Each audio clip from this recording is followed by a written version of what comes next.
दोस्तों, मुझे कहानियाँ बड़ी पसंद हैं। आपको भी कहानियाँ बड़ी पसंद होंगी। मैंने अपने ज़माने में, जब मैं छोटा सा था, तो मैंने शेख चिल्ली की बड़ी कहानियाँ सुनी थी। क्या आपने कभी शेख चिल्ली की कहानियाँ सुनी? क्या आपको पता है शेख चिल्ली हैं कौन? So back in the subcontinent, Sheikh Chilli was known for his सादगी एंड हिज भोलापन।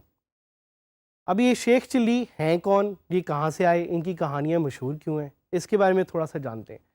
तो शेख चिल्ली को अपने जहन में मन घड़त कहानियाँ बनाने का बड़ा शौक था, और शेख चिल्ली करते तो बहुत कुछ थे, लेकिन सिर्फ अपने ख्यालात और अपने जहन में, असल लाइफ में ज़्यादा नहीं। सो फॉर एग्ज़ाम्पल, उन्होंने अपने ही जहन में बहुत सारे महल बना लिए थे, अपने ही जहन में उन्होंने बहुत सारे बिजनेसेस बना लिए थे, और अपने ही जहन में उन्होंने किसी मलका से भी जो है एक शादी कर ली थी, और वो उसी अपने ख्यालात की दुनिया में ही खुश रहते थे और मगन रहते थे।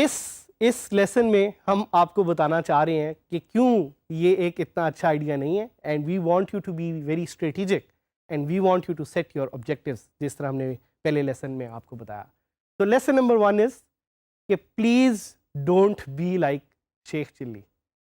अपनी रिक्वायरमेंट्स को अंडरस्टैंड करें और इस कोर्स की रिक्वायरमेंट्स को अंडरस्टैंड करें, because based on the requirements of this course you will be able to set a very clear objective. In requirements का हम नाम भी देते हैं, इन रिक्वायरमेंट्स को हम कहते हैं प्री रिक्विजिट्स। ये लफ्ज़ वो लोग जो यूनिवर्सिटी में एनरोल हैं या होने लगे हों उन्होंने शायद सुना होगा। प्री रिक्विजिट यूनिवर्सिटी टाइम पे अगर आप एक कोर्स में एनरोल होने जाते हैं, एडवांस कोर्स में, तो आपको कहा जाता है कि इसका एक प्री रिक्विजिट है जो इसकी एक रिक्वायरमेंट है, और वो प्री रिक्विजिट इससे पुराना या बेसिक लेवल कोर्स होता है या बेसिक रिक्वायरमेंट होती है। तो ये लफ्ज़ आपको यहाँ पे काफ़ी नज़र आएगा, और इस लफ्ज़ के बारे में थोड़ा आपने सोचना है और इस लफ्ज़ को थोड़ा सा अंडरस्टैंड करना है कि what are prerequisites. Prerequisites are requirements, and as I give you the example of successful people, if you want to be successful you must understand requirements. आपने अंडरस्टैंड करना है कि इस कोर्स की requirements क्या हैं। Course को छोड़ दें, आपने ये अंडरस्टैंड करना है कि फ्यूचर में अगर आप इसकी क्लाइंट के साथ काम करेंगे तो उनकी रिक्वायरमेंट्स क्या हैं। रिक्वायरमेंट्स को अंडरस्टैंड करना बहुत ज़रूरी है, प्री रिक्विजिट्स को अंडरस्टैंड करना बहुत ज़रूरी है। ये एक चीज़ है जो बार बार आपको नज़र आएगी। स्पेसिफिकली इस कोर्स की बात करते हैं। इस कोर्स की 4 रिक्वायरमेंट्स हैं, you can call them 4 pre requisites. ये वो 4 रिक्वायरमेंट्स हैं जो आपके लिए बहुत ज़रूरी हैं। ये वो 4 रिक्वायरमेंट्स हैं जिनको किए बगैर शायद आपके लिए ये कोर्स करना थोड़ा सा मुश्किल हो। इसलिए हम चाह रहे हैं कि आप इन रिक्वायरमेंट्स को ज़रा गौर से सुनें, ज़रा गौर से देखें और इनकी अवेलेबिलिटी पे थोड़ा काम करें। हमने इन 4 रिक्वायरमेंट्स को कुछ कैटेगरीज में डिवाइड किया है जो आपको यहाँ पे नज़र आ रही होंगी। 4 major categories. Number 1 is hardware. Number 2 is software. Number 3 is knowledge या intellect. Number 4 is individual.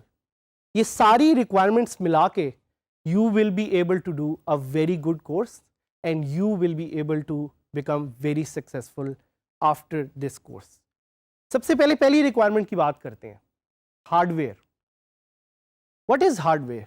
ये लफ्ज़ शायद आपने काफ़ी ज़्यादा सुना, और आप में से वो लोग जो कंप्यूटर साइंस या सॉफ्टवेयर इंजीनियरिंग कर रहे हैं उन्होंने तो काफ़ी ज़्यादा सुना होगा, because hardware is any device और any technical device that you can physically touch. कोई भी ऐसा आला जिसको आप खुद टच कर सकते हैं, टेक्नोलॉजी का कोई भी ऐसा आला, उसको हम हार्डवेयर कहते हैं।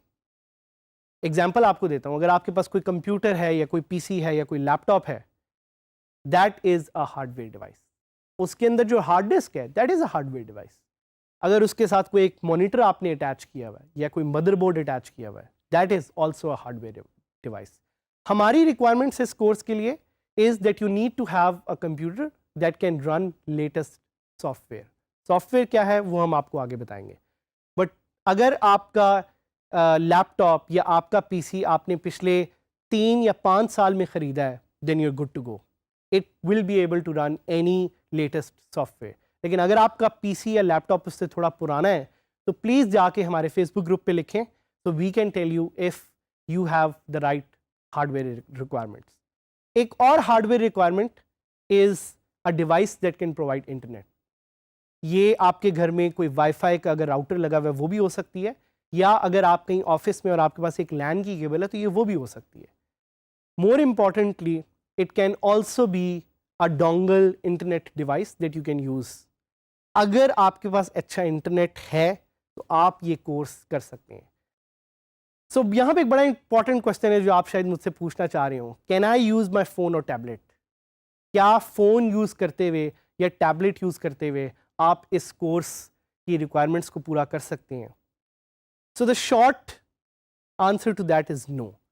जो टूल हमने आपको यूज़ कराना है वर्डप्रेस, उसका बैकएंड सबसे अच्छा चलता है when you use it on a PC और a laptop.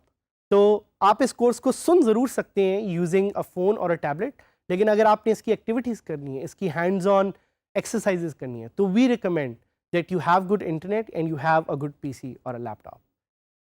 Let's talk about the second requirement. Second requirement है सॉफ्टवेयर की.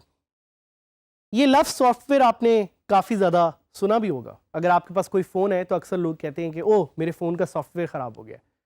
Software, what is software? Software is an operating system. जिस तरह आपके फ़ोन में एंड्रॉयड का ऑपरेटिंग सिस्टम है, इसी तरह आपके लैपटॉप और आपके पीसी में भी एक ऑपरेटिंग सिस्टम काम कर रहा है जो उस डिवाइस का ब्रेन है. और इस कोर्स के लिए you need to have a desktop operating system. आप विंडोज़ यूज़ कर सकते हैं, अगर आपके पास मैक या एप्पल की मशीन है वो यूज़ कर सकते हैं, या अगर आपके पास लिनक्स है तो वो भी आप यूज़ कर सकते हैं. लेकिन उससे भी ज़्यादा इम्पॉर्टेंट ये है कि उस सॉफ्टवेयर ऑपरेटिंग सिस्टम पे आपके पास एक लेटेस्ट ब्राउज़र होना ज़रूरी है. ब्राउज़र क्या होता है? ब्राउज़र ये वो ऐप है या वो सॉफ्टवेयर है जिसको क्लिक करके आप इंटरनेट को एक्सेस कर सकते हैं. अगर आप क्रोम यूज़ करना चाह रहे हैं तो आप क्रोम यूज़ कर सकते हैं. अगर आप इंटरनेट एक्सप्लोर यूज़ करना चाह रहे हैं तो इंटरनेट एक्सप्लोर यूज़ कर सकते हैं. लेकिन हमारी रिकमेंडेशन इस कोर्स के लिए स्पेसिफिकली इज़ कि आप क्रोम यूज़ करें, क्योंकि इंटरनेट एक्सप्लोरर की कुछ functionalities are not very good. और अगर आप किसी और मशीन पे तो हम आपको ओपरा और सफारी भी रिकमेंड करते हैं. तो यहाँ पे शायद आपसे मुझसे एक क्वेश्चन पूछें कि what other browsers can I use? As I just mentioned, you can use any other browser as long as it fits the functionality. Let's talk about knowledge और intellect. तो हमारा ये कोर्स वैसे तो वर्डप्रेस पे है और इसमें कोई टेक्निकल नॉलेज की ऐसी ज़रूरत नहीं है, लेकिन वर्डप्रेस कुछ फ्रंट एंड और बैक एंड लैंग्वेजेस पे डेवलप हुआ है, जिन लैंग्वेजेस के नाम हैं HTML, CSS, PHP, MySQL और जावास्क्रिप्ट. और आपको इनकी लिस्ट यहाँ पे नज़र भी आ रही होगी. और इन लैंग्वेजेस को सीखना आपके लिए ज़रूरी नहीं है, बट इनके बारे में अगर आप गूगल करके पता करना चाह रहे हैं कि ये क्या है, you are most welcome to do that. लेकिन keep in mind you do not need to learn these languages. आपको ये लैंग्वेजेस आना ज़रूरी नहीं है. The last most important requirement is the individual requirement. हमें आप चाहिए. We need your attention. That is a prerequisite for this course. That is a requirement for this course. हमें ना सिर्फ आपकी अटेंशन चाहिए, हमें आपका टाइम भी चाहिए, और साथ साथ हमें आपका दिल भी चाहिए. Because we want to have your passion, your motivation and your mind. क्योंकि अगर ये सारी चीज़ें साथ मिला के आप हमारे साथ नहीं होंगे तो आप सही तरह से सीख नहीं सकेंगे. एक कोट कहना चाहूँगा यहाँ पे कि God helps those who help themselves. Allah उन्हीं की मदद करता है जो अपनी मदद खुद करते हैं. सो वी एक्सपेक्ट कि आप इन रिक्वायरमेंट्स को सही तरह नोट डाउन करेंगे, आप अपने आप पे मेहनत करेंगे ताकि हम आपके साथ मेहनत करके आपको सक्सेसफुल बना सकें. And that's the purpose of this course and DG Skills.